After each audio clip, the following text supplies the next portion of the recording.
It's your boy, the War in the DMV, and today we have the story of 37th member SD, man. He had beat one shooting, man, and then he is now incarcerated for shooting rapper Little Low in his booty. Oh. And his partner is deceased, but I'm not going to really drag on that. It's your boy, the War in the DMV, and we're going to get into this story, man. I'm also going to be showing you guys the two clips. Due to the graphic nature of the clips, they will be cut short. And, like, at the end of the day, man, sit back, buckle up, like, and subscribe, and enjoy the ride, man, because this video is about to get lit. This is the second video right here.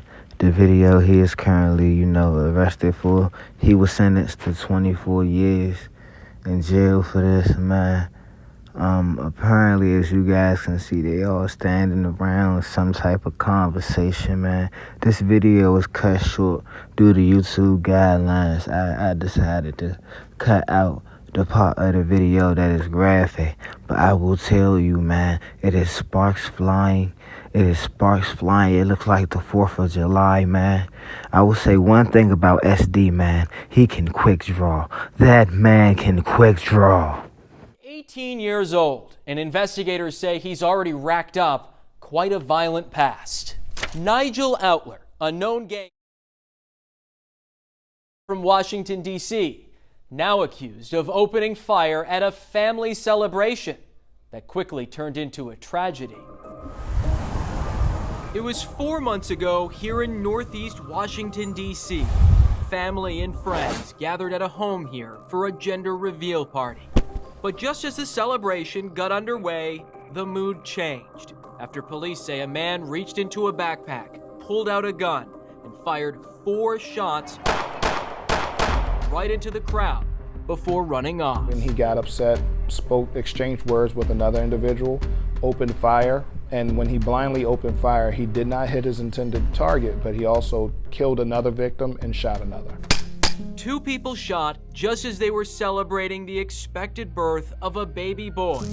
The man who was killed, Demetrius Johnson, was just 21 years old. And these people were just innocent bystanders at the party. Innocent bystanders, much like himself, participants at the party for the gender reveal, which is supposed to be a happy moment, but at that time turned into a tragedy. Tony Gause is a senior inspector with the U.S. Marshals Service and says the man who investigators believe indiscriminately pulled the trigger is 18-year-old Nigel Outler. What does it say, the brazenness of something like that? It says a lot. It says a lot because this individual has a history of gun violence, has a history of not caring. At the time was currently on probation for a previous charge in which involved an AK-47, which he's known to carry. The marshals say Outler not only has a violent past, he's also a known member of DC's ruthless 37th Street gang, whose members are known to illegally carry weapons and don't let anyone get in their way. This individual is known to carry it, so he's not afraid, as we see in this situation, to use it in any venue. I mean, a gender reveal with family, friends, little ones, loved ones, and you open up fire into a crowd, it says a lot. After Outler allegedly fired the shots at the party back in March, he took off and hasn't resurfaced since.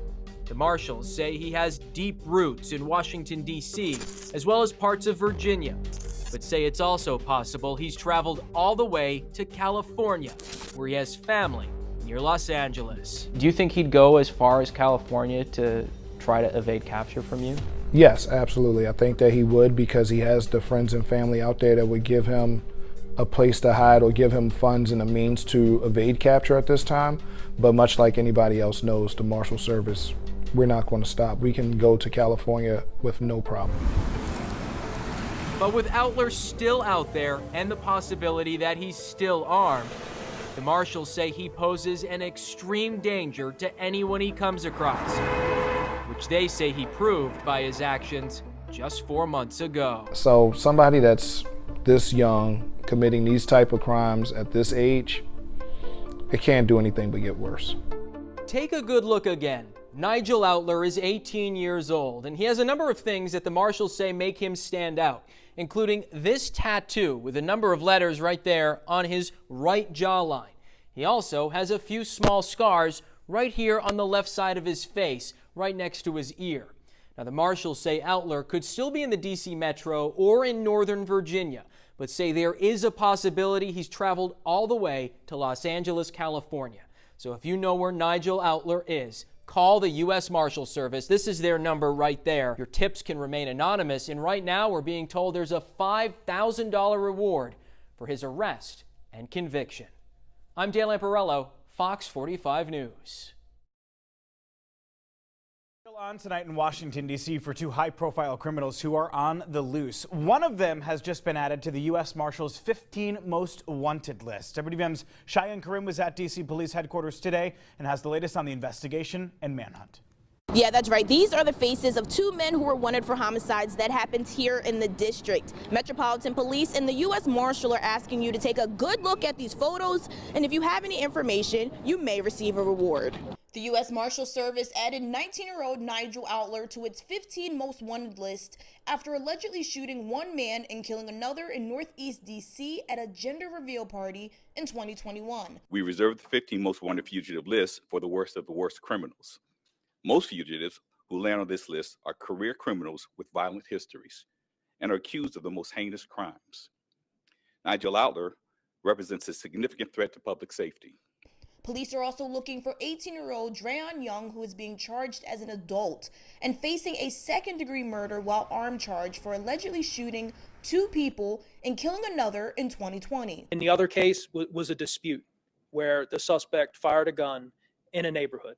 Just no regard for life whatsoever. And as Marshal Dixon did say, these are dangerous folks that we need to get off our streets. And you know, on the other side, too, is we want to provide closure for these families. They've waited long enough. The U.S. Marshal Service has doubled the award to $50,000 for an arrest of Outler and $40,000 for Young. And you can also submit anonymous information to the department's text tip line at 50411. Reporting in Washington, I'm Cheyenne Karim for WDVM 25. On Wednesday, March 16th of 2022, this writer, Detective Marvin Washington and Detective Darren Malloy conduct a post-arrest recorded interview with Nigel Outler at the Metropolitan Police Department Homicide Branch. Mr. Outler was apprehended in West Palm, Florida on February 23, 2022 by the U.S. Marshals on an outstanding warrant for second-degree murder for the murder of Demetrius Johnson, which occurred on March 20th, 2021. The arrest warrant was signed by D.C. Superior Court Judge and active as March 23rd of 2021. Mr. Outler was listed as top 15 most wanted fugitives by the U.S. Marshals and was extradited back to Washington, D.C. Mr. Outler was transferred into custody of MPD Fugitive Unit, transported directly to the Homicide Branch interview room. Mr. Outler was advised his Miranda rights by Detective Malloy. Mr. Outler acknowledged and initially waived his rights. This writer informed Mr. Outler that the shooting was captured on video surveillance and that the writer had watched the video. Mr. Outler stated that the people were surrounding his, referred to the fact that the news coverage about the shooting did not include the fact that the people surrounding him had guns. This writer continued to state that the descendant was found with a gun on this person after his death. Mr. Outler responded that the gun was a .357 Smith & Wesson brand. This writer informed Mr. Outler that the interview was an opportunity to tell his side of the story because the video does not have sound. Mr. Outler stated that he wanted to tell his lawyer what happened.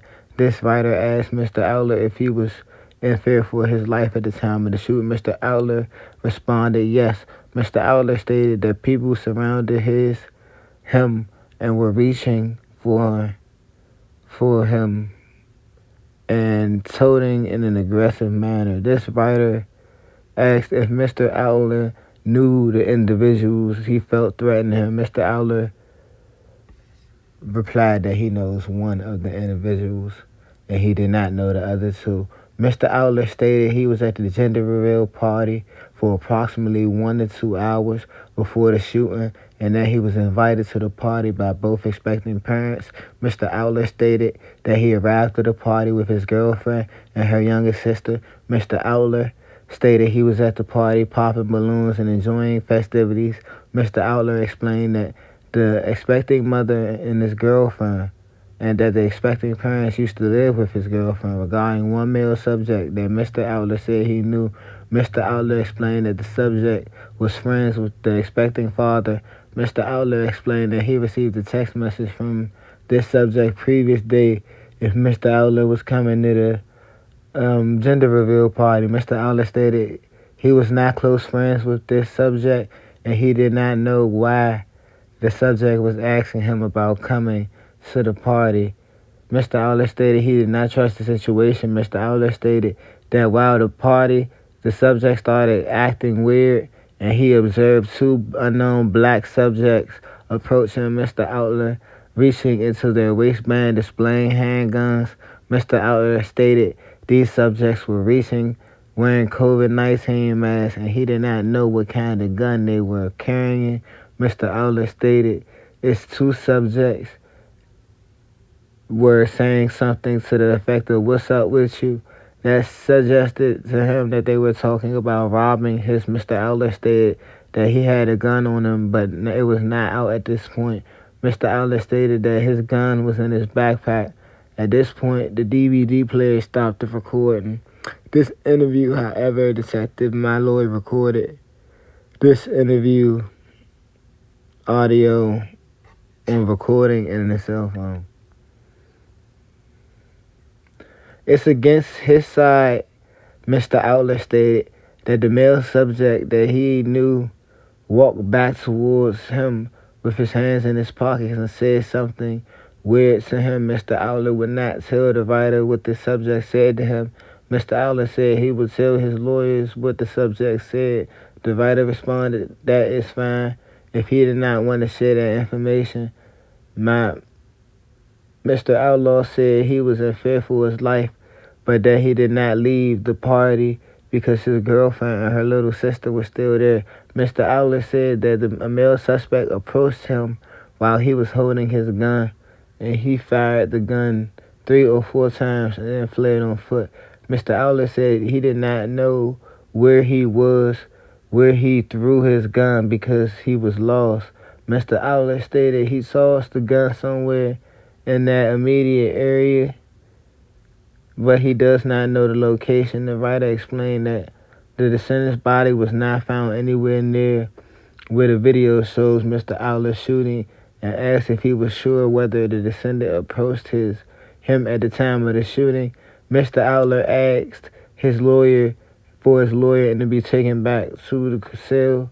Mr. Outler stated that someone informed him of the descendant's death after the shooting. Mr. Outler stated at this point he knew he would be arrested. Mr. Outler stated he wanted to turn himself in to the authorities, but did not know how to do so, and he was scared. Mr. Outler stated he did not know the descendant, and he did not know the physical description of the descendant. Mr. Outler stated he did have remorse for the shooting the descendant, and did not want to hurt anyone, but he was defending himself. It should be noted that upon the writer brandishing a firearm at this time of the shooting, other than Mr. Outlaw, this writer talked about breaking the cycle of gun violence and not carrying guns. Mr. Outlaw acknowledged he should not carry guns, but said he had been shot before and wanted to protect himself. This writer talked about changing his environment. Mr. Outlaw said that he had been living